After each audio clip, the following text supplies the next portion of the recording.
muitos conceitos já foram vistos no tinto e o tratamento, o processo de elaboração costuma ser um pouco mais tranquilo. A fermentação alcoólica,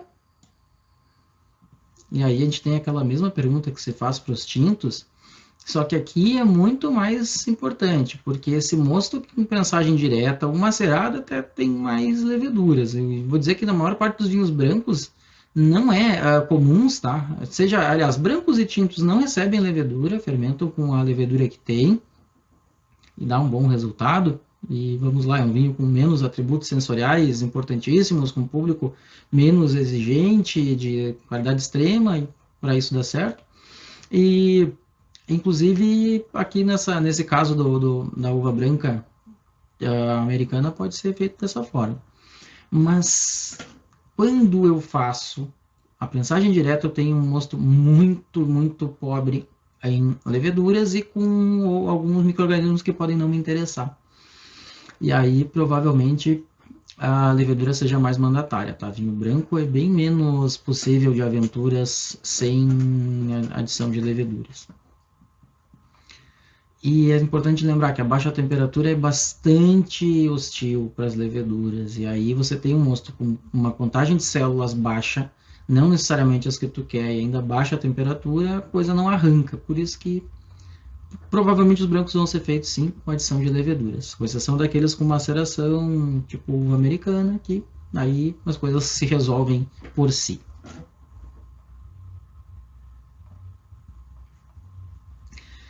Mesmo os tintos, estamos ainda com Saccharomyces cerevisiae, mas não é que é a mesma do pão, veja só, mas não é a mesma não é as mesmas cepas do pão e nem as mesmas cepas dos tintos, porque aqui a gente quer coisas específicas, como aqueles aromas frutados do branco, não do tinto, não frutas vermelhas, com exceção do rosé aí, que acaba desenvolvendo, mas por essas mesmas leveduras, normalmente aromas de ésteres ali, de frutas vermelhas.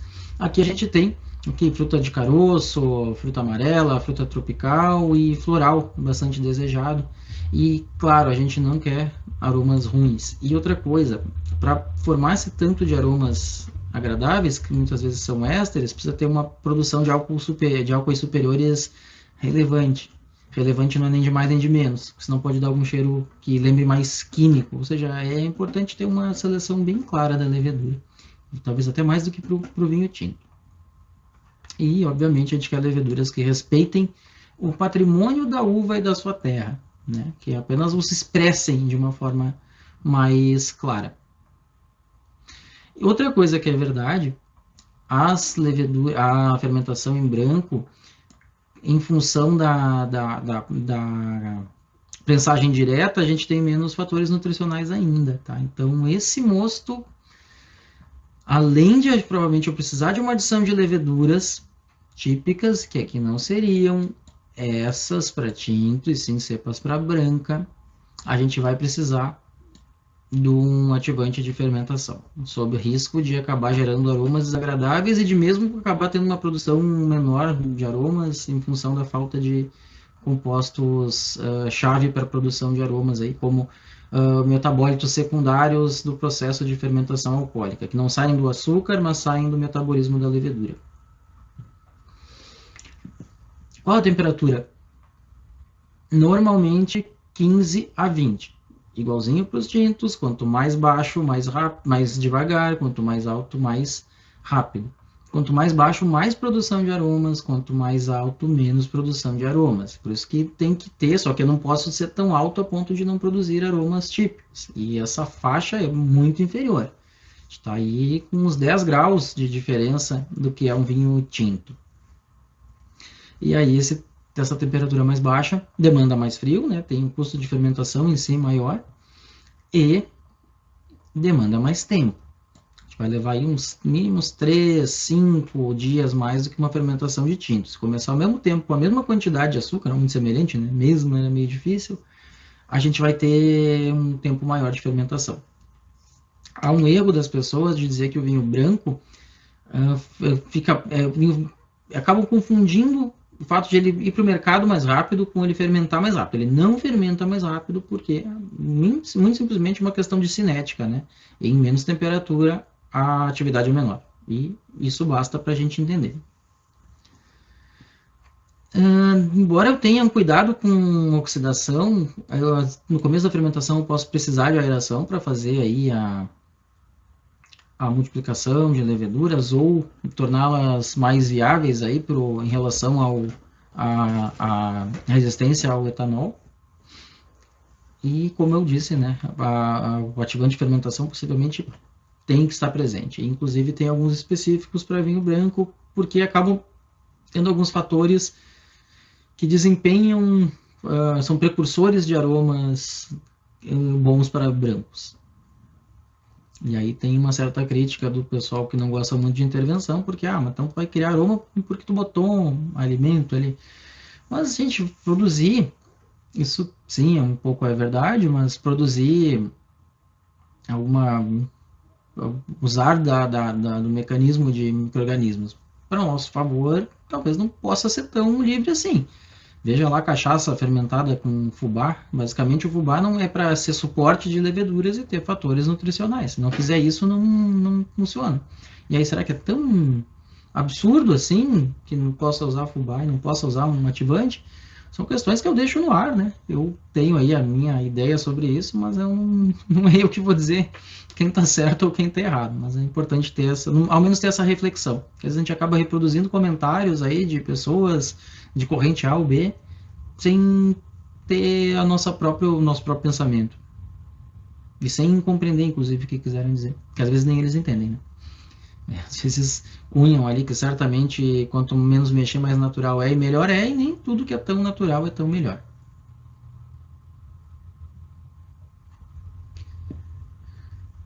Depois nós temos a fermentação alcoólica, né, no nosso clássico, gerando, né, o glicose e frutose gerando etanol, gás carbônico. Parada para comentar. Qualquer vinho de mesa pode ter até uma atmosfera de gás. Nos tintos isso é estranho. Taninos e acidez e gás carbônico brigam um pouquinho. Gás carbônico aumenta a acidez, né? O CO2 reage com água e faz ácido carbônico. Reversível, mas tem o potencial de nos dar uma impressão mais ácida. Uma impressão não, porque efetivamente aumenta a acidez, baixa o pH. Mas no vinho branco, por essas características inclusive, até é desejado um toquezinho de gás carbônico. E aí, às vezes permanece da fermentação e às vezes, permanecendo ou não, é um pouco acrescentado no engarrafamento. Não como gasificação, né, mas como um percentual baixinho, que dá um pouco de vida até para o vinho. Eu acho agradável quando eu pego o vinho branco que tem um pouquinho de gás. E o vinho verde é um caso clássico de vinho que tem o efeito agulha, que a gente chama. Presença baixa de gás. Ele não é um vinho frisante, mas ele tem gás, e às vezes de forma relevante que a gente chega a sentir essa agulhada na boca, essa espetada. Gera calor também, com menos intensidade, porque a gente começa desde sempre com a temperatura mais baixa. Inclusive, é uma boa prática que as uvas estejam refrigeradas e que também possam passar por um trocador de calor, ser refrigerada para ser prensada. Essa prensagem demora um pouco. E aí tu tem o mosto já em temperatura mais baixa, as reações são mais devagares, tudo melhora muito mais. E o próprio começo de fermentação acontece numa temperatura mais conveniente. Então, provavelmente, um passo importante seja resfriar o mosto. Se não tiver como resfriar, só tiver o tanque refrigerado, jogar no tanque e baixar a temperatura o mais breve possível. E aí gera o mesmo calor, mas como acaba sendo mais lenta, acaba esse calor um pouco mais gradual. Mas o trabalho de resfriamento é maior, porque gera menos calor, mas precisa ser fermentado em temperatura mais baixa. Então preciso de mais frio. E os restos lá, aqueles aromas, que resto é uma palavra meio ruim para usar para eles, que são tão importantes. Então, aqui no vinho branco, a gente está muito interessado na criação de álcoois superiores e de ésteres provenientes deles, com os ácidos orgânicos. Inclusive está a centração errada. E isso porque a alma do vinho branco é a acidez de frescor, que traz frescor, aromaticidade. E o processo chave para isso é a passagem a fermentação em baixa temperatura. É por isso que eu faço tanta questão de falar sobre o funcionamento da fermentação alcoólica, porque depois as coisas se tornam muito mais óbvias. Por que, que o tinto é mais quente, né, embora tenha lá a questão dos taninos, mas desvia para glicerol? Por que, que aqui é mais frio e desvia para ésteres? E assim é na cerveja também. Por que, que tem cerveja de alta e baixa fermentação? E por que, que os produtos que se produz em diferentes situações e com diferentes cepas são diferentes? E essa é uma questão que eu acho fundamental. Isso é ter domínio do que está fazendo e do que está falando, mais do que pegar uma tacinha, Chardonnay barricado. Putz, isso aí, né, foi o tempo. Ou Oxalá tenha ido, nem sempre foi. Infelizmente a gente ainda convive aí com esse tipo de postura que é de um achismo enorme, na maior parte das vezes. E a fermentação alcoólica do branco não tem remontagem, só se a gente quiser oxigenar lá no começo, muito provavelmente. Fora isso, está quietinho ali. E então fez o trabalho tremendo e grande de prensar, de clarificar, de mandar para fermentar, ponto. Deixa lá fermentando, claro, vai acompanhar a fermentação, vai perceber que a densidade cai, a quantidade de açúcares cai, a quantidade de álcool aumenta, e assim vai. E a fermentação é muito mais, inclusive, homogênea. Acabamos a fermentação, nós vamos para o processamento pós-fermentativo. E aqui a gente vai descobrir que tem uma outra diferença, que normalmente ele não faz a fermentação malolática.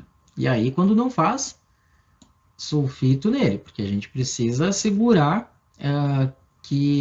ou assegurar que esse mosto, ou que este vinho, fique quietinho. Tá? Então, normalmente, como a gente não... Provavelmente esse vinho passe aí para as etapas posteriores de processamento, sulfitação, clarificação, filtração, e se era isso, ele vai ser engarrafado. Já estou querendo encerrar a conversa aqui, né? Provavelmente vai ser engarrafado e tchau. E vamos torcer que ele seja vendido logo, porque é assim que ele se apresenta melhor. Mas o que a gente faz? Acabou a fermentação alcoólica, não tem descuba também, né?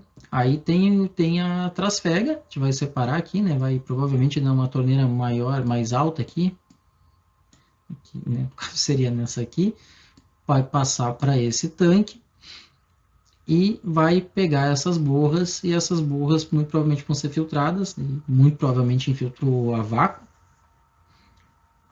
Fiz a trasfega do vinho fermentado, e aí, se formos continuar com a malolática, não vai ser sulfitado e vai ficar sobre as borras finas. Não posso deixar sobre essas borras, tá? Essas borras finas são suporte para as bactérias maloláticas, mas as borras grossas são suporte para outras coisas e tem lá aquele risco de álcoois com cheiro de um aroma herbáceo desagradável, típico das borras em si. E a própria borra tem um cheiro típico, que, por exemplo, é muito gostoso no espumante, que é uma borra fina, de anos ou de meses ali de contato, mas a borra de fermentação tem um cheiro desagradável, bem típico assim, que é um cheiro de borra. Quando a gente faz vinho em casa, às vezes a gente não consegue separar bem, e para mim é muito nítido, assim, vinho de microvinificação, cheiro de borra.